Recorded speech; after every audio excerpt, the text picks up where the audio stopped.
Prima... Ugh. Здравствуйте, Prima Zavut.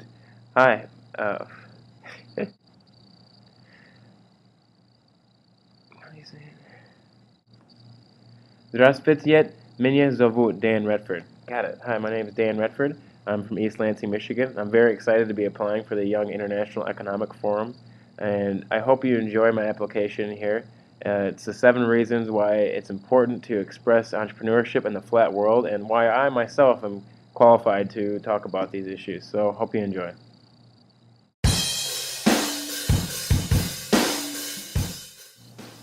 Alright, so number 1 could possibly be misleading, but I believe in the flat world that we live in today, in the global economy. Developing countries, particularly the BRIC countries, and even those, Russia and China, that have either current or past political structures that are not really accepted by the West.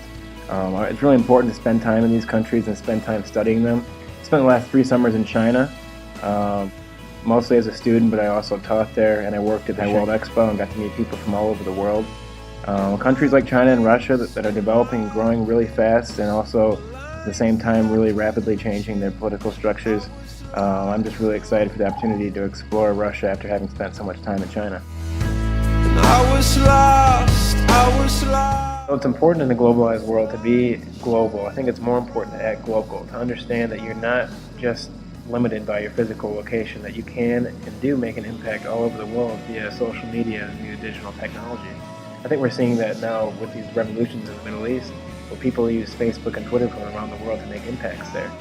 I myself try to utilize the social networks and the personal relationships I form with people all over the world to inform my worldview and allow me to make a more positive impact in my local community.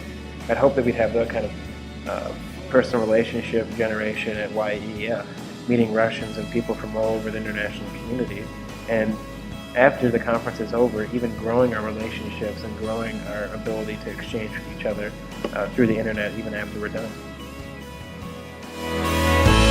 I was scared. Alright, number 3, cultivating an entrepreneurial culture. Now the importance of this is pretty obvious to me, but in practice it's kind of hard to carry out. If people aren't out there creating new businesses, no new jobs are going to be created. You can't develop a knowledge economy if there's no new business created, and you're just going to cause unemployment. Here in Michigan, this has been a huge problem for us. 40, 50 years ago, we were the capital of entrepreneurship in the world. We had the auto industry, the 3 largest auto companies in the world, shipping out cars thousands of times a day. This employed everybody, which was great for a while, except because we unionized and we institutionalized this idea that somebody else is going to create a job for us. We lost our ability to innovate in this state. That's why for the better part of the last 10 years we've had unemployment soaring around 10, 11%, even sometimes as high as 14 or 15.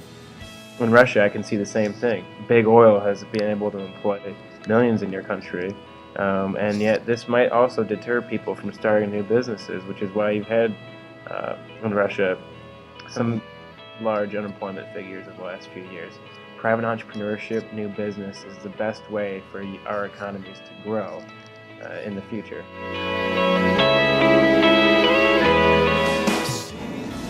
Alright, so entrepreneurship is extremely important.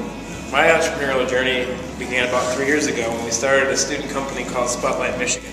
We realized that there was a huge perception problem in our state, much like the perception problem that Russia's going through right now. The economy cannot retain knowledge jobs that can retain talented students. So we went out and found students that were talented, motivated, entrepreneurial, and we introduced them to some of the companies that were innovative in the state that otherwise I didn't know anything about. Right here, you might wonder why I'm coming to you from a hammock, and this is part of the first of its kind student business incubation space called The Hatch in East Lansing, Michigan. At Michigan State University, we're for real about entrepreneurship. I myself am actually going to be opening my own business here called You China Connect. So when you go out into the flat world and you meet people from all over the world, your perceptions start to change and you have to wonder, what is it that I'm going to do with all this knowledge when I come home? Right now I'm sitting in about 10,000 square feet of empty commercial space in East Lansing, Michigan. For the last 7 or 8 months, I've been working with a local real estate company to transform part of this into what we're calling a U.S.-China creative space. Michigan State University has over 2,600 Chinese students, making it the largest population of Chinese students at any university across the United States. Our project here is to turn this into a physical space for them to commingle and interact with the local community, something that hasn't ever been done before. Throughout the project, we've been able to do some amazing things. We've had over 100 Chinese students hosted in local community families for Thanksgiving, and we've even started of its kind Chinese student radio station right here in downtown Lansing. It's been fascinating. More importantly, we're changing people's stereotypes about what China is by letting them have opportunities to meet actual Chinese people and to break down some of those stereotypes.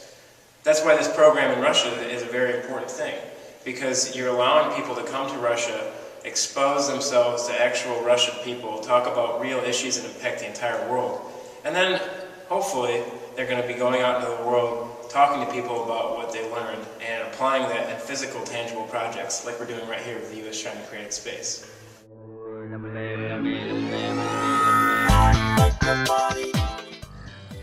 All right, number 7, the last one. I'm not a quiet person. I think that any experience in life that's worth doing is worth telling somebody about. So rest assured that if I'm in Russia and experiencing YIEF, I'll come back home and talk to everybody about it. That's it for the video. I hope you enjoyed. I got to get back to work. Take care, and hope to see you in Russia in June.